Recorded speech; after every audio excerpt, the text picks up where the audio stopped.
Cuba tengok tuan-tuan, di luar kereta ni punya banyak kereta. Akak-akak beli kereta yang terbaru, kereta Proton terbaru.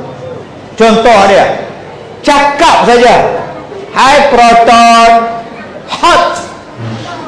Panas, terus jadi aircon. Pandainya kereta ni. Tak payah cakap nak aircon, tak payah cari tekan aircon, cakap saja hangat, dia tukar bagi sejuk. Kadang-kadang kita buka radio, "Hai Proton, radio please, Classic National." Classic National punya canggih kereta sekarang. Allahu Akbar. Satu hari kita nak pergi ke Perak, ke Parit, "Hai Proton, Parit." Tang situ jatuh, orang pakai tolak kereta dia. Kenapa mangau makcik nak pergi Parit Perak, dia pitok tang situ, celakui itu. Tuan-tuan tahu tak sekarang kereta lagi canggih, nama dia kereta elektrik. Tak payah pakai minyak, babai kat sisi minyak. Dia cas kat dinding tu, cas-cas dia boleh berjalan sampai Johor. Tak payah minyak hitam, tak payah minyak putih, tak payah minyak merah, minyak hijau apa, hang jalan saja. Canggihnya dunia hari ni tuan-tuan punya canggih. Saya masuk dalam hotel, tak ada orang, penyambut tetamu tak ada, dah booking dah, tak ada.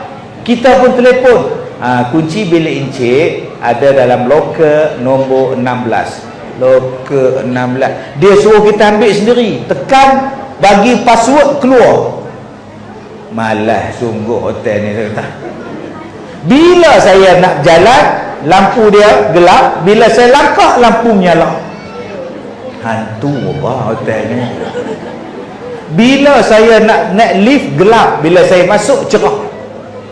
Sampai tingkat yang saya nak pergi, saya keluar, lift gelap, tempat lain pula cerah. Pom-pom dah hantu. Saat dia buka, saat dia menyala, saat dia buka, saat dia tutup. Macam sekolah kita. Kita dah nak balik dah sebenarnya, dia main cerah pula dah. La ilaha illallah. Rupanya dia menggunakan green technology. Green technology ni kita panggil teknologi hijau, yang menjimatkan elektrik, menjaga alam sekitar. Dia bergerak mengikut suhu badan kita. Kalau kita ramai, kipas angin dia laju. Kalau kita seorang, kipas angin dia pelan. Kalau kita ramai, aircon dia kuat. Kalau kita tak ada orang, aircon padam sendiri dia. Tu nama dia green technology. Canggih sekarang tuan-tuan. Punya hebat. Macam kereta kita berhenti traffic light, dia mati enjin sendiri. Bila kita tekan minyak, dia start enjin pula. Dia nak jimatkan elektrik, jimatkan minyak. Tuan-tuan, manusia berubah dengan alam. Kita bila nak berubah? Saya tak suruh berubah apa pun tuan-tuan. Saya suruh berubah Quran. Quran. Kita baca Quran, kita baca handphone berjam-jam dalam sehari. Quran kita baca berapa kali sehari? Kita tak khatam pun tuan-tuan. Ada bapa yang tak reti baca Quran. Nasib baik anak-anak ni nama Nur Muhammad. Kadang-kadang kita mak ayah tak pandai baca Quran. Yang pandai WhatsApp, yang pandai Telegram, yang pandai TikTok. Duk hantar konten tiap-tiap hari buat TikTok. Bila tanya ayah, bila nak baca Quran? Aku tak pandai. Berubahlah tuan-tuan. Jom kita berubah. Yang kedua, saya nak ajak pada tuan-tuan, jom kita berubah pada sembahyang. Ustaz, macam mana saya nak berubah? Hari tu saya baca Yasin, tiap-tiap malam saya baca Yasin. Isteri saya tegur, langsung saya stop. Saya baca Quran, saya dah sembahyang Ustaz. Isteri saya kata, alah baru taubat 2 hari dah hati nak tegur orang. Saya tak sembahyang terus bela Ustaz. Kenapa saya nak berubah jadi susah? Kenapa saya nak berubah tak boleh istiqamah? Tuan-tuan, kalau kita nak berubah jadi orang baik, ada 4 jalan. Ada 4 jalan kalau kita nak jadi berubah. Ada pelakon saya jumpa tuan-tuan, dia tak erti baca Quran. Kalau saya sebut nama tuan-tuan, kenal semua ni, kawan baik saya. Dia pandai baca Quran, umur dia 45 tahun baru dia pandai baca Quran. Saya tanya dekat dia, Datuk, kenapa baru sekarang nak baca Quran? Dia kata dia malu. Dia malu tak reti baca Quran depan anak dia, dan bila anak dia kahwin ada menantu, dia malu kat menantu dia yang dia tak pandai baca Quran. Dia kata nanti kalau aku dapat cucu, aku malu, aku tak reti baca Quran depan cucu. Sebab tu saya baca Quran, saya panggil ustaz mai mengajar di pejabat saya. Waktu saya jumpa dia, saya nak menulis buku. Saya ke pejabat dia sebab dia adalah penerbit buku saya, dan saya lihat semua staf dalam pejabat dia sedang belajar Quran, dan dia pun belajar sekali. Saya kata, Datuk, bacalah, saya boleh makan tak? Sejam saya tunggu mereka baca, baru saya nyimbang dengan dia. Sekarang tuan-tuan, dia dah lancar baca Quran. Bila saya jadi ahli panel, dia jadi moderator, dia baca ayat Quran. Daripada tak reti baca Quran, sekarang umur dia 53 tahun. Dia tua 3 tahun pada saya. Dia dah pandai baca Quran, dan dia kata, Ustaz, saya dah ada 6 cucu dah, Ustaz. Alhamdulillah, saya tak malu, Ustaz, nak baca Quran. Saya berani baca Quran. Saya azan bila cucu saya lahir, saya tahnikkan dia, saya baca Yasin semua, Ustaz. Alhamdulillah. Dan anak-anak dia sekarang, Ustaz, dah lebih hormat kepada dia, sebab sekarang Quran adalah kawan dia. Sikit-sikit Quran, dan dia mula suruh anak-anak menantu dia baca Quran macam yang dia baca. Baru ni dia ajak saya berlakon. Dia kata, Ustaz, boleh tak berlakon? Saya tanya, jadi apa? Jadi ustaz. Saya tanya, berapa minit? Dalam 3-4 minit ya, Ustaz, nyimbang sikit lah. Tak payah, kata. Kalau nak panggil saya berlakon, saya nak watak jahat, Samsing, KL Gangster, baru nampak trail sikit. Ini yang saya berlakon jadi ustaz, tangkap orang tak puasa, buat apa? Naik van banyak, tangkap ya ye, leceh sebentar. Jadilah hak garang sikit, buat kasih sengak sama tu, baru nampak mencabar sikit lakonan ni, tuan-tuan. Tuan-tuan yang saya hormati, jom kita berubah, tuan-tuan. Kita baca Quran, dan kalau boleh baca Quran jangan sembunyi-sembunyi. Mak bapak baca Quran, Siti oi, ambillah dia hangsa, aku nak baca Quran. Siti pun gendong ada anak adik dia jalan. Salah tu. Siti, ambil Quran, mai baca dengan mak sini, bawa sekali adik-adik hang tu. Yang tu berhenti. Oi Siti oi, aku nak sembahyang, tengok adik hang ni duk khabat tak kepala aku. Siti pun gendong adik dia pergi tengok Megah Holding ke-7. Drama Megah Holding, Tan Sri Papa. Salah tu bang. Lepas ni kita berubah. Bila sembahyang je, biar cucu kita hak 2 tahun, biar cucu kita hak 3 tahun tengok kita sembahyang. Biar anak kita hak umur 4 tahun, kita bagi sejadah mini dekat dia, bukan karipap je, mini sejadah duk sebelah. Jangan kita marah, aku terajam budak ni. Kadang-kadang budak dia bawa botol susu, dia duduk atas sejadah kita, kita duduk sembahyang, Bismillahirrahmanirrahim, budak duduk datang situ. Bila kita nak sujud, kita buat isyarat tu. Budak 4 tahun dia raya, apa syuk-syuk lah. Jangan, tuan-tuan oi. Kalau dia kacau kita, kita ngundur ke belakang. Saya dah ngundur dah, Ustaz oi. Dia pun undur sekali, Ustaz. Saya ke tepi, dia pun ke tepi, Ustaz. Ustaz aku sepak budak ni, Ustaz. Dia benda hak baik ni, tuan-tuan, kena tunjuk. Mak bapak kena tunjuk benda baik yang kita buat. Jangan sorok lagi. Besok hari Jumaat, seronoklah orang Kedah dapat Perdana Menteri baru, besok cuti. Kami Perak tak cuti pun. Mana faham? Tak faham sudah. Kelantan besok cuti, Johor cuti, Terengganu cuti, Kedah cuti. Kami tak cuti pun, boy. Memanglah kami dah lama dah Jumaat cuti Ustaz oi. Tuan-tuan, kadang-kadang benda yang baik kita sorok. Besok hari Jumaat ni, adik-adik kita ni, tuan-tuan bagi seorang RM1 anak.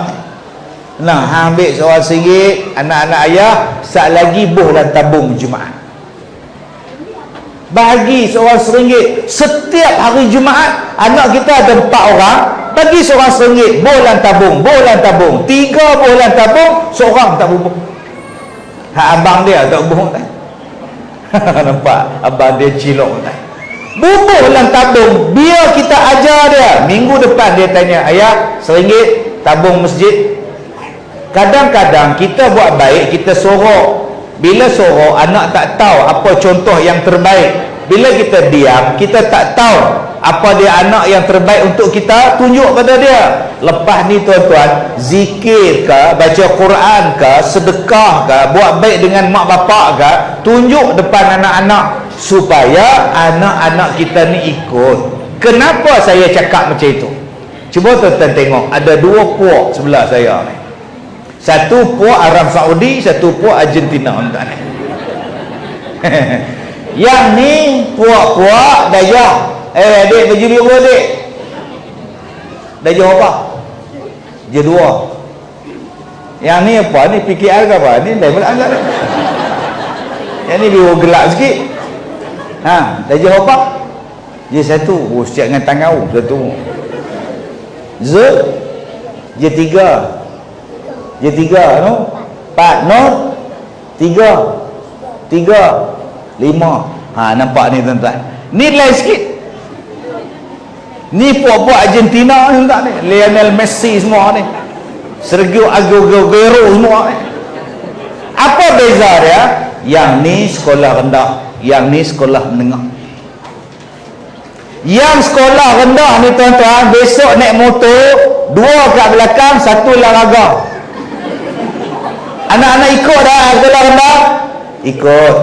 Mai sekolah menengah ni, siapa nak bola raga tuan?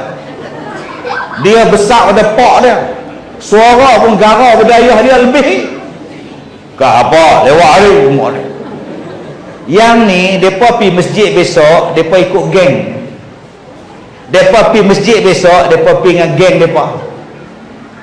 Jarang mereka pergi dengan ayah. Besok mereka pergi masjid, balik masjid, mereka ada kawan mereka. Pergi sembahyang maghrib pun ada kawan mereka. Pergi Sungai Petani Pekan tu pun ada geng mereka tuan-tuan. Tapi hak mereka ni, tuan-tuan ajaklah balik kampung ke, melawat zoo ke, mereka pergi. Jom ayah nak pergi Taiping, zoo Taiping. Yeay, zoo. Cuba tuan-tuan ajak aku lah mendengar ni. Ha, siap, besok cuti kita pergi zoo Taiping. Weh, begini tuan-tuan. Tak ada benda lain ke boleh pergi ayah, boleh zoo. Sebab itu sebelum budak-budak ni bertukar kepada anak-anak kita yang remaja, inilah tuan-tuan yang kita didik mereka. Sebab pendidikan untuk anak remaja lain, pendidikan untuk anak sekolah rendah lain. Yang sekolah rendah ni kita kena main dengan mereka. Yang remaja ini kita kena kawan dengan mereka. Lain tu. Lain. Untuk anak-anak macam ni kena main. Budak-budak kecil kena main. Tuan-tuan kalau umur 15 tahun, tuan-tuan geletek perut dia nak jadi apa? Budak 3 tahun kita boleh main geletek janggut kita, pergi geletek kat muka dia. Alalalala, seronok budak tu. Cuba bapak yang ada janggut pergi geletek janggut kat anak dia 15 tahun. Oh, aku ni buang terbiak ke apa? Yang remaja kena jadi kawan, nama dia friends. Yang ini kena ajak main. Jadi kita kena ada perubahan, kena ada pengetahuan. Sebab tu di sekolah cikgu-cikgu selalu buat ceramah ke ibu bapaan. Jadi abang-abang kena datang, akak-akak kena datang. Orang nak bagi tahu macam mana nak didik anak-anak darjah 1, macam mana nak cakap pada anak-anak yang darjah 3, dan macam mana nak bercakap pada anak-anak yang tingkatan 3. Berbeza tuan-tuan. Sebab tu kita kena berubah cara nak berubah ada 4. Pertama, istighfar. Orang yang banyak berubah, dia akan memulakan perubahan dia itu dengan memohon ampun kepada Allah. Dia mohon ampun kepada Allah, dia istighfar. Kita nak mendidik anak ni tuan-tuan, kita kena banyak mohon ampun pada Allah. Pasal apa? Pasal kita ada banyak salah dengan mak bapak kita.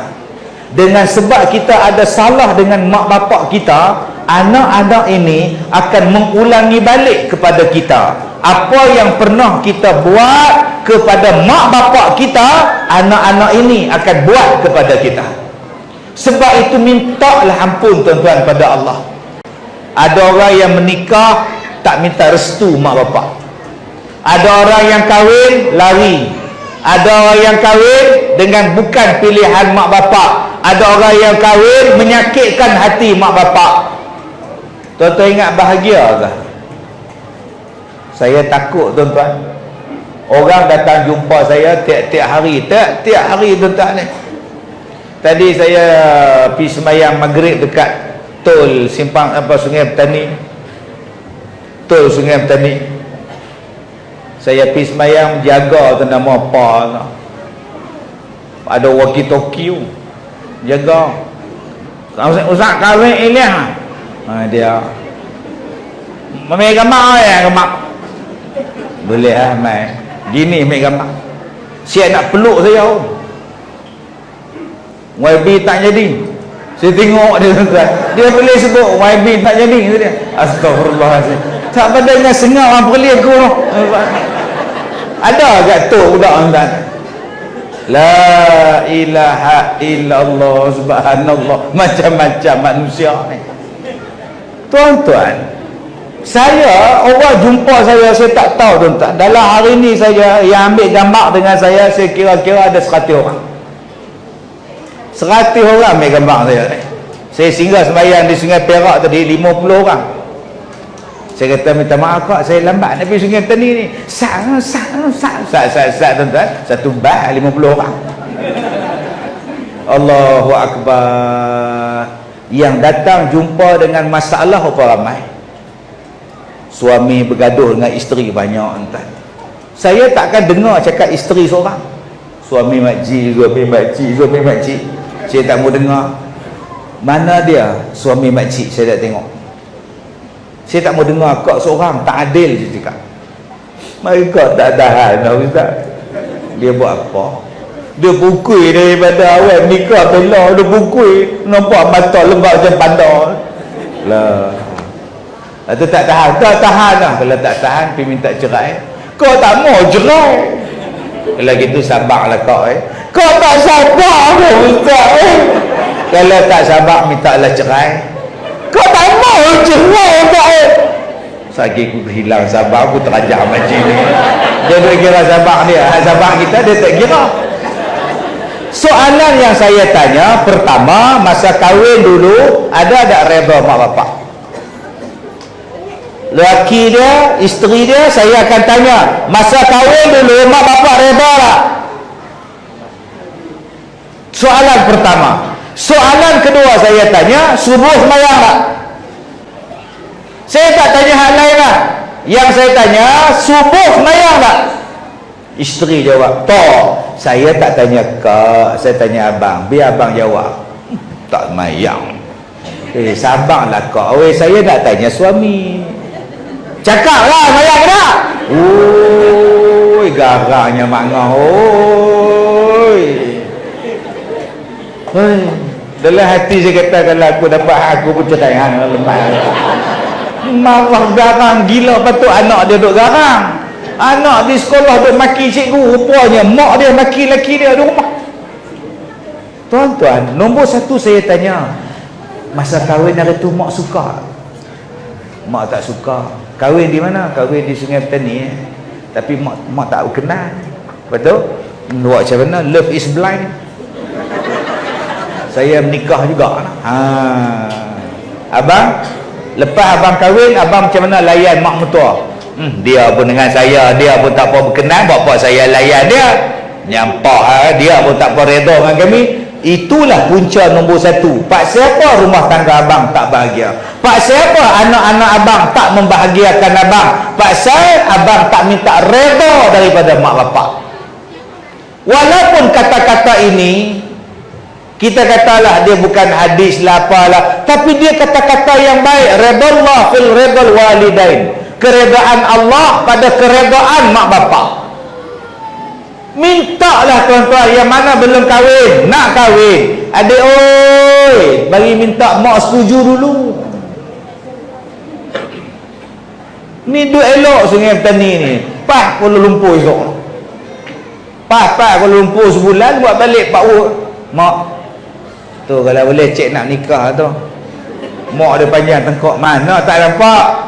Loh, punya besar gerabak tak nampak apa. Oh, jumpa tak mana leh dia orang Afrika. Dia belajar kat sekali dengan sekolah dengan cik bagus mak oi. Mak tak berkenan. Sudah. Mak berkenan ke, mak tak berkenan ke, cik nak juga. Ni dia yang sekarang ni. Mak tak faham perasaan cik.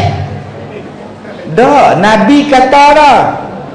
Berbuat baik kepada mak bapak, taat pada mak bapak, Allah pesan. Tapi tuan-tuan, berapa ramai yang menikah hari ni dia tak peduli mak ayah dia. Kemudian dia mengharapkan bahagia. Dia tak peduli pendapat mak bapak dia. Kemudian dia nak bahagia. Kurniakanlah aku anak-anak yang soleh solehah. Ya Allah, bawalah cinta kami til jannah. Nak til jannah apa? Mak bapak hang tak reda. Boleh lah waktu menikah ambil gambar buat lagu tu. Sambunglah akhir. Mai sambung. Mai ha. Tengok depa. Nampak tak? Hang buatlah lagu mana apa kalau mak tak reda, pak tak suka. Itu apa nama, small love, mini love, cute love. Ada hak jenis love besar kau lagu ni.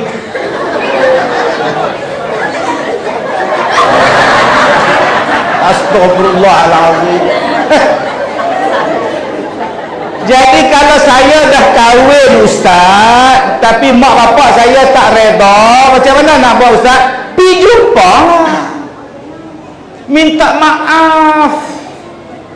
Tak terlambat lagi untuk keluarga kita. Mak minta ampun mak, cik menikah hari tu tak minta restu mak, cik minta ampun. Bawa lemah 4 batang, selesai. Balik hari raya lemah 4 batang, batang buruk 10 bungkus, duitlah sampul pula. Jalan mak lah, mak dah maafkan. Selesai. Ni minta maaf lemang tak bawa, pulut panggang tak bawa, macam mana? Saya pun ada makwa. Waktu saya belajar tu saya pun ada makwa. Tapi masa tu kurih lah, taklah boroi macam sekarang. Masa tu slim, berat pun 50 kilo entah. Kurih dah lampau. Makwa pula ramai. Boceh nampak entah. Pak siapa makwa ramai tuan-tuan? Pak saya, masa saya duk hafal Quran tu, kelas kami duk di belakang tempat orang perempuan sembahyang. Kami punya kelas, kemudian tempat orang perempuan sembahyang, depan tu tempat orang lelaki-lelaki. Kelas kami, kelas duk belakang. Jadi orang perempuan nak lalu pi ke tempat depa sembahyang, kami duk baca Quran, asal lalu ya perempuan kemas duduk. Ya, oi kemas tak? Yang nu nak bagi anak, yang ni nak bagi adik, yang nu nak bagi mak. Ha nak bagi mak pun ada. Astagfirullahalazim. Ha ni pun pada-pada. Tapi mak saya kata, Kazim, mak suruh hang menikah. Tak mau mak, cek baru 22 mak. Cek nak sambung ijazah. Nikah. Baik mak, nampak. Tak bantah. Saya belum konvo lagi tuan-tuan, nikah. Mak tak ada duit lah mak. Tak apa, aku bayar. Tapi hang ada duit, hang bayar balik. Baik mak. Tuan-tuan oi, saya tak kenal isteri saya. Saya tak kenal mak bapak dia. mak saya uruskan everything. Sampai rumah depa pun saya tak kenal. Bila saya pergi akad nikah, mak saya dah terlepas jalan Bukit Raya tu sempit, jalan Sahala kampung Bukit Raya. Bila berselisih kereta saya duduk terlepas kat belakang, mak saya lepas depan. Kami duduk hambat, mak mana pula lah, mak ni lah hilang. Tengok-tengok ada kenduri kahwin, ni dia, sampai dah lega. Saya pun keluar pakai samping, kemas bawa hantaran. Orang metahan, hei, bukan hak ni, depan lagi. Tuan-tuan bayangkan saya duduk bersila nak akad nikah, agak-agak terkejut tak pengantin tuan-tuan. Ni jantan main mana, bangla mana pula ni tuan-tuan. Saya sampai tersilap rumah tuan-tuan, ni cerita betul. Bila dah akad nikah, rombongan saya dah balik, tinggal saya seorang duduk atas tangga. Aku nak buat apa tau, nak nyembang dengan siapa, tak kenal. Nyembang dengan isteri, dia duduk tak mana tu, nak nyembang pun malu, tak kenal. Saya tengok mereka duduk ambil kemah, kerusi meja, duduk angkut bulan lori. Saya pun tukar baju, pergi tolong mereka susun kerusi. Naik tak lori lah, pak mertua saya mai. Dia tanya kat saya, nak hantar pergi mana ni? Tak tahu lah pergi mana tu, tak tahu. Banyak pun orang order cuti sekolah ni, tak tahu. Dia ingat saya budak kenopi entah ni. Dia tak cam. Sungguh saya tak bohong entah ni. Tak siapa yang saya ambil, mak saya suka, mak saya berkenan. Saya tahu bila mak saya berkenan, insya-Allah Allah berkenan. Anak-anak nanti pun jadi berkenan. Saya buat ya. Hak lain-lain ni ustaz, senang cakap, minta maaf, saya nak kahwin, pilihan mak saya kena taat, mak saya suka, saya kena suka. Selesai masalah. Allah bagi macam-macam kenikmatan tuan-tuan. Allah bagi macam-macam kemudahan. Sebab tu adik-adik hak mana nak nikah ni, tanya mak pak tu. Nikah ni? Nikah ni? Belum. Tadi yang buat tu apa? Ingat nikah lah. Adik-adik Liverpool, nikah nak mau salah, tanya mak bapak dulu. Nombor 2 saya tanya, abang semayang subuh? Saya tak tanya maghrib, saya tak tanya isyak, yang saya tanya subuh.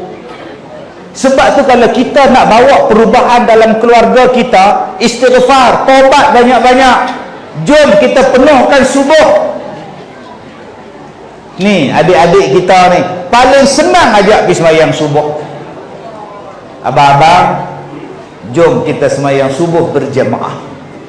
Tak boleh di masjid, kita buat semayang subuh dalam rumah. Suami jadi imam, isteri duduk di belakang dengan anak-anak. Tuan-tuan akan nampak di situ anak-anak ni akan hormat pada kita. Bila isteri ajak abang, besok kita semayang subuh, abang bacalah ni surah Sajdah besok Jumaat. Agak-agak suami kata, abang nak mampu? Aku katnya hafal. Kalau tak hafal pun tak apa abang. Abang beli Quran besar, letak depan sejadah. Tu Quran hak besar. Begini baca Quran. Cuma saya pesan, kalau pakai Quran macam tu, penyepit pun kena besar. Sebab kadang-kadang tengah duk baca tu, kipas angin tiup ni, kipas angin jenis tu, dia selok muka surat belakang, duk tatajafat, sudah tu tak mana pula. Tak hafal sejadah pun tak apa, kita semayang subuh berjamaah, baca zikir, baca doa. Sat lagi ambil tapak tangan, letak di dada anak-anak. Waktu habis subuh tu, ambil tapak tangan, letak di dada anak-anak. Nur Muhammad, ta'al sini, ambil ni tuan-tuan, letak di sini. Baik, kita baca. Pakai minyak wangi apa? Pakai minyak wangi tak? Nama apa? Tak, bukan nama minyak wangi. Tak tahu, lupa. Ada setengah minyak wangi nama malaikat, malaikat subuh, malaikat maut ni. Baik, tuan-tuan ikut saya baca. Ambil tapak tangan tuan-tuan, letak di dada anak tuan-tuan. Yang mana anak dara janganlah letak di dada. Sagi salah amang seksual nama dia tu ni. Letak di ubun-ubun ni. Adik-adik letak, kalau ayah duduk jauh tu, letak tangan sendiri dekat dada ni. Letak. Ni Nur Muhammad, saya letak tangan dia ni. Letak tangan saya. Bismillahirrahmanirrahim. Lagi sekali. Bismillahirrahmanirrahim. Abang, tangan letak sini. Tangan letak tangan sini. Ni di dada. Tu tulang rangka tu sini. Nah, baik. Allahu latifun bi'ibadi yarzuqu man yasha wa huwa al-qawiyyu al-aziz. Lagi sekali saya baca Allahu latifun bi'ibadi yarzuqu man yasha wa huwal qawiyyul aziz. Barakallahu fik. Dah, duduk Nur Muhammad. Itu doa dia. Saya selalu baca doa ni pada budak-budak saya, budak-budak tahfiz saya pada waktu sembahyang duha.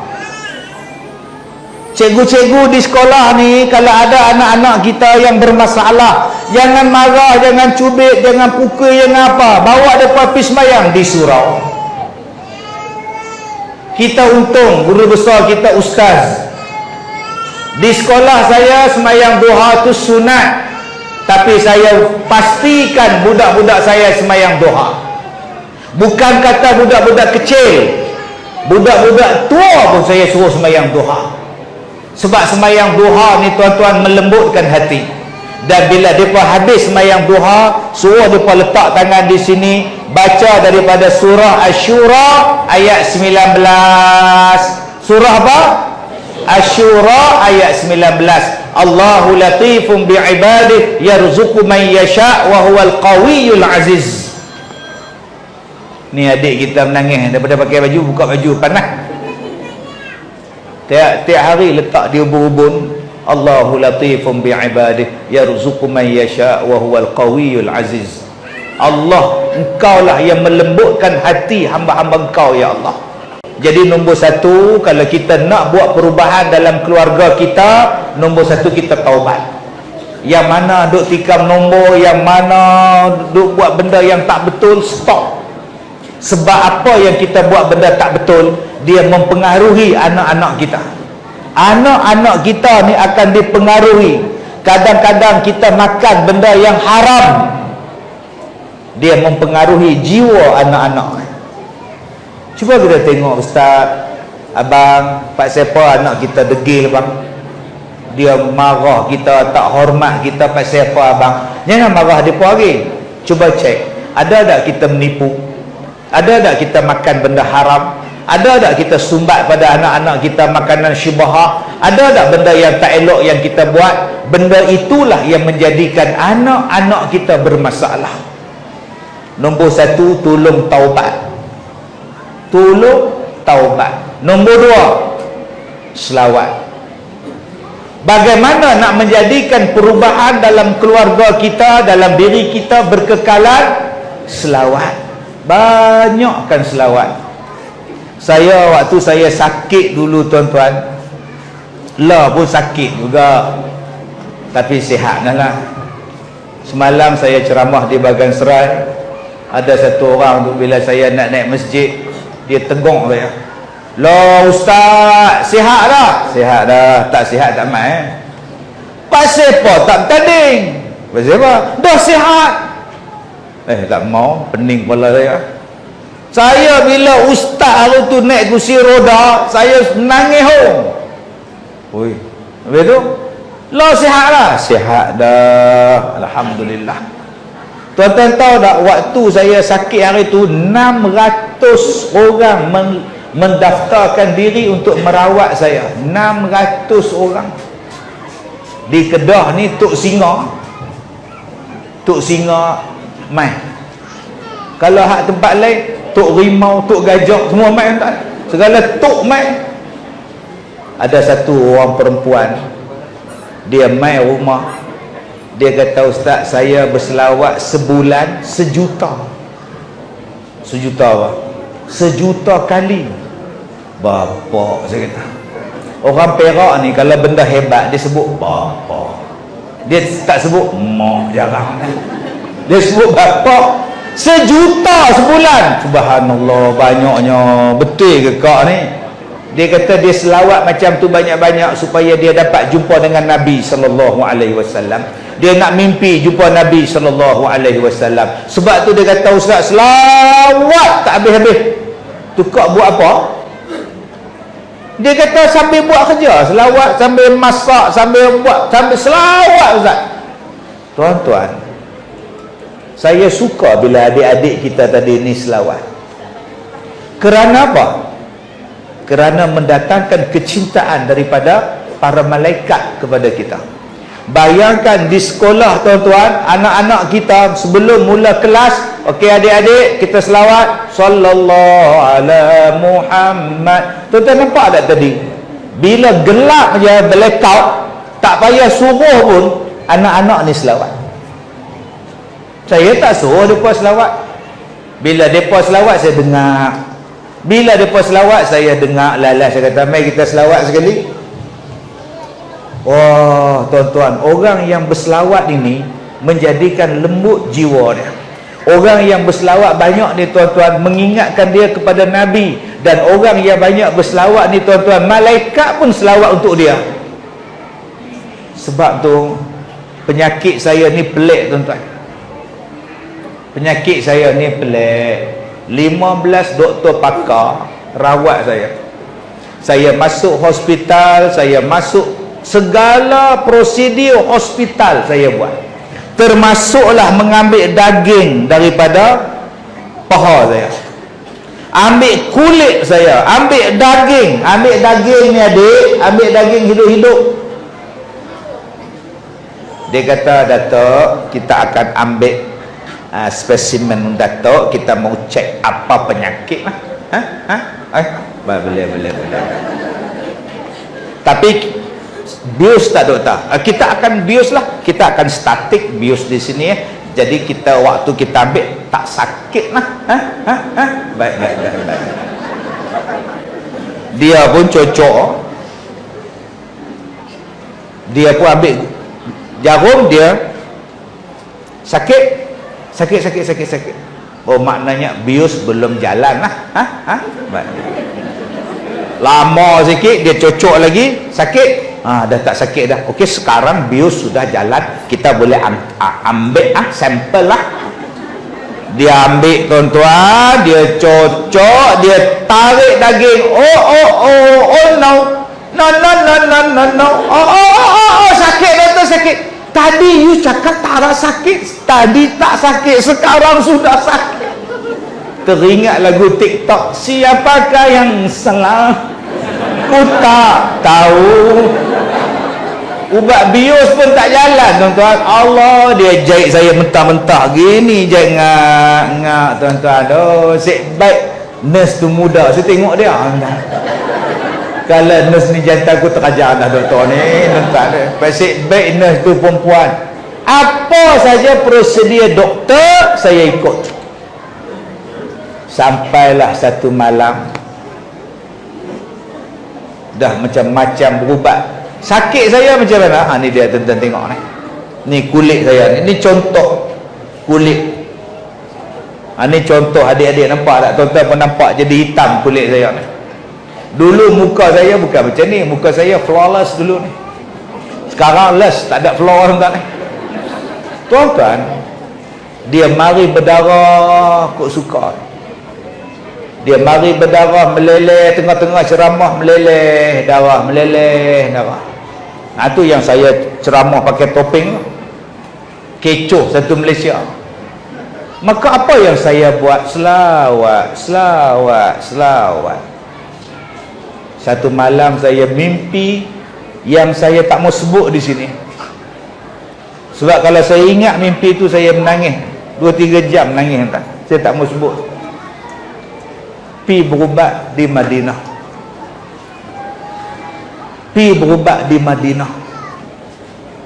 Saya pun tuan-tuan telefon PA saya, hang beli tiket bawa aku pergi Madinah cepat. Masa tu ada 7 doktor India dari negara India nak rawat saya. Doktor 7 orang dari India. Ada seorang daripada England, dan saya pergi ke Madinah. Alhamdulillah, dengan izin Allah, luka ni tak ada, berhenti pendarahan, semua ni tinggal parut saja lagi. Alhamdulillah. Sebab tu tuan-tuan, kalau tuan-tuan nak satu-satu hajat, tolonglah selawat. Tuan-tuan nak anak kita ni lembut hati, tuan-tuan nak anak-anak remaja kita ni hormat pada kita, tuan-tuan nak isteri kita hormat pada kita, akak-akak nak suami sayang pada akak-akak, hormat pada akak-akak. Salah satu benda yang selalu kita abaikan ialah berselawat ke atas Nabi SAW. Abang-abang kalau banyak akan berselawat, dia timbulkan satu kegerunan anak-anak pada kita, ada aura pada kita. Cikgu-cikgu sekolah di sini kadang-kadang budak-budak tak hormat. Cuba cek balik, cikgu ada tak selawat? Cuba banyakkan berselawat tuan-tuan. Kadang-kadang tuan-tuan akan dapat benda yang Allahu Akbar. Saya pergi tuan-tuan, bila kata pergi ke Madinah tu, daripada Madinah ke tempat tu 2 jam setengah. 2 jam setengah daripada sini sampai ke Rawang, kamu 2 jam setengah. Sampai ke Tanjung Malim jarak dia.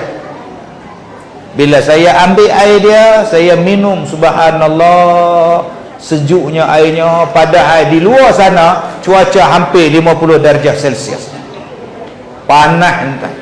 Bila saya ambil air dia, saya mandi tuan-tuan, Allah, sejuknya. Saya mandi daripada kaki naik ke atas ni tuan-tuan, rasa benda tu keluar, terasa tuan-tuan. Kehebatan selawat ke atas Nabi SAW. Jom tuan-tuan kita selawat. Nah, jadikan selawat itu sebagai satu terapi kita, untuk kita nak jadi hero pada anak-anak kita, untuk anak-anak hormat kita sebagai cikgu, sebagai mak bapak, nama dia selawat. Baik, jadi P.O.B.A. ni kat pukul 11. Jom kita selawat sikit. Senang je lagu dia. Sallallahu ala Muhammad. Lagu dia macam tu Sallallahu alaihi wasallam. Sallallahu ala Muhammad. Sallallahu alaihi wasallam.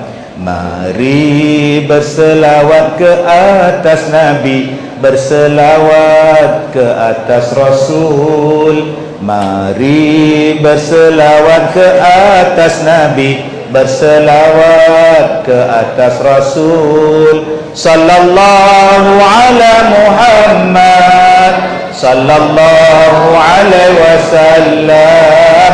Sallallahu ala Muhammad. Sallallahu alaihi wasallam. Engkau bagaikan matahari menerangi seluruh alam. Engkau bagaikan bulan purnama menerangi kegelapan malam. Engkau bagaikan bulan purnama menerangi kegelapan malam. Sallallahu ala Muhammad. Sallallahu alaihi wasallam. Sallallahu ala Muhammad ya Rasulullah. Lagi sekali. Sallallahu ala Muhammad. Sallallahu alaihi wasallam. Sallallahu ala Muhammad ya Rasulullah. Baik, nombor 2, jom banyakkan berselawat. Saya tak katalah saya banyak selawat, tapi Allah tolong saya tuan-tuan. Saya dapat 2 telaga ni di Madinah. Bukan telaga yang tuan-tuan pergi makan kurma dalam ladang tu, bukan yang tu. Apa nak baca ustaz? Yang tu kena main mengaji dengan saya. Pergi ambil ijazah dengan saya, insya-Allah saya ajar elok-elok cara nak mandi. Mudah-mudahan lembut hati, sehat kita, hilang penyakit kita. Yang ketiga, apa yang kita nak buat untuk anak-anak kita ni jadi baik? Banyakkan sedekah. Banyakkan sedekah. Tadi adik-adik kita dalam gelap pun dia edarkan tabung. Tuan-tuan, niatlah, ya Allah, aku sedekah ni ya Allah, mudah-mudahan melembutkan hati anak aku. Mudah-mudahan dengan sedekah ni mententeramkan jiwa anak aku. Dengan sedekah ni tuan-tuan, insya-Allah tuan-tuan takkan rasa susah. Ada orang kata Ustaz Kazim tu hidup dia susah lah, ceramah tak boleh dah, ada negeri dah melarang Ustaz Kazim ceramah. Tak tahu tuan-tuan, saya macam ni. Saya macam ni. Kenapa saya suka ceramah? Sukalah ustaz, sebab ustaz dapat duit bila habis ceramah. Tak tahu kan? Bukan semua tempat saya pergi ceramah orang bagi duit. Ada bagi ketupat pun ada. Ada hak free pun ada. Saya tak minta duit. Saya punya prinsip senang aja. Orang panggil datang, orang bagi sagu hati ambil. Orang tak bagi sagu hati, habis ceramah balik. Orang bagi sagu hati tak cukup, tak apa, kalau jemput lagi sekali tak main dah. Apa susahnya? Hidup kita simple lah tuan-tuan.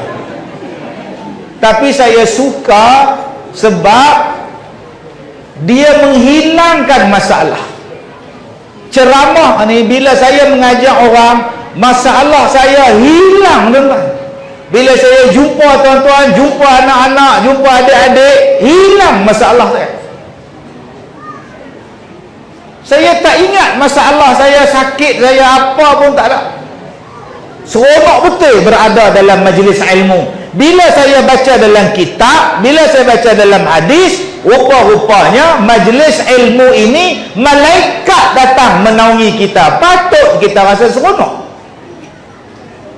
Tadi gelap gelemat, gelap gelita tadi. Seorang aja budak menjerit, adik kita tu. Menjerit. Hak lele relax. Ada tuan-tuan tengok tadi, oh bila apa ni, relax ya. Malaikat dengan kita, tenang. Tengah-tengah duduk di bawah tu, hujan turun, ada tuan-tuan dia menjerit, relax ya, mai duduk sini belak. Kita rasa tenang. Pasal kita duduk di bawah naungan para malaikat.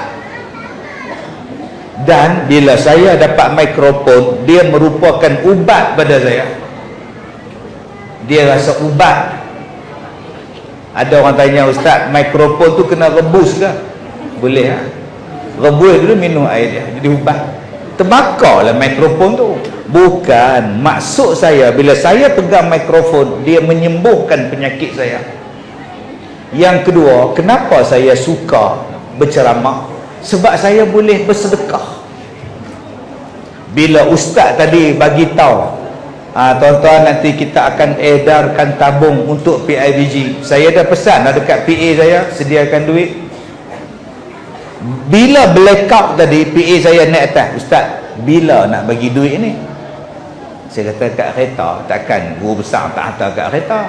Takkan yang dipertua PIBG tak hantar saya kat kereta. Dekat situ kita bagi. Tengok-tengok cerah balik. Allah Ta'ala.